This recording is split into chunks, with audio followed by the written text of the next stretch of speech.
म्हणजे आपला प्रवास आहे कोकऱ्यामध्ये, कारण पावसाने फुल धमाकूल घातलेले आहे आणि आज विसर्जन असल्यामुळे आज पाऊस पण खूप आहे आणि आपण चाललो आहे मामाकडे, कारण मामाकडे गणपती बाप्पा आहेत, गवर आहेत, तर यांचं दर्शन घेण्यासाठी चाललेलं आहे. आणि आपला प्रवास आहे मित्रांनो गोवावेवरतून. जो गोवावेचा व्ह्यू आहे ना, एक नंबर आहे आणि हे असे व्हिडिओ आपल्याला पाहायला मिळतात कोकणामध्ये, कारण कोकणातले हे व्हिडिओ आहेत ना फक्त आपल्याला निसर्ग सौंदर्य म्हणून हे पाहायला मिळत असतात आणि त्याच निसर्गातून हे रोड असे किंवा हा निसर्ग पाहायला मिळतो. तर मंडळी पाहू पुढे.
आता आपण आहोत नायशी पाट्यावरती आणि नायशी पाट्यावरती मित्रांनो तो आपण जे पाहतो ना तर गोवावे तोच आपला प्रवास चालू होता आणि आता आपल्याला जायचं आहे कोकऱ्यामध्ये. आणि कोकऱ्यामध्ये जाण्यासाठी मित्रांनो जो नायशी फाट्यावरती जी दुकानं आहेत ना ते मित्रांनो खूप म्हणजे असं सुधारणा आहेत ना खूप झालेले आहेत आणि सर हे आपल्याला आहेत ना स्टॉल म्हणजे दुकानांचे स्टॉल पाहायला मिळत आहेत. तर इकडनं सुरू आले तर इथपर्यंत हे स्टॉल आहेत. जर तुम्ही मंडळी जर पाहुणे जात असाल ना तर नक्कीच इथे खाऊ वगैरे घ्या किंवा गणपती आपण ज्या पाया पडण्यासाठी जात असाल तर नक्की ते प्रसादी वगैरे घेऊन जा, कारण मित्रांनो हे असे स्टॉल आपल्या कोकणामध्ये आपल्या कोकणातील लोकांचा बिझनेस असतो आणि तोच मित्रांनो हे बिझनेस पाहायला मिळतोय.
तर मंडळी आपण आलो बुदरवाडीमध्ये आणि ही बुदरवाडी बोललो ना तर वरच्या साईडला तिकडे आहे ना तर सुळीपातावर भरलं जातं, कारण आपण जिथे आपण टर्न मारला ना तिथे. आणि आपल्याला जायचं आहे विश्वास बुदर आणि सुधीर बुदर यांच्या घरी जायचं आहे, कारण आपले नातेवाईक आहेत आणि त्यांच्या इथे का जायचं तर मित्रांनो त्यांच्या इथे डेकोरेशन पाहण्यासाठी आणि आपला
तर मंडळी आपण आलो आहोत बुदरवाडीमध्ये आणि विश्वास भाऊजी आणि विलास भाऊजी वगैरे यांच्या घरामध्ये आलेलं आहे. कारण मित्रांनो कोकणातील हे डेकोरेशन आहेत ना पाहायला मिळत असतात.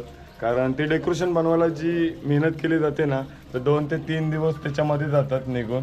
आणि त्याच्यातूनच मग गणपती बाप्पांचं आगमन होतं आणि ते मग मकरामध्ये बसवलं जातं. कारण आज सह्याद्री पण आपल्याला बघायला भेटते म्हणजे यूट्यूबच्या माध्यमातून.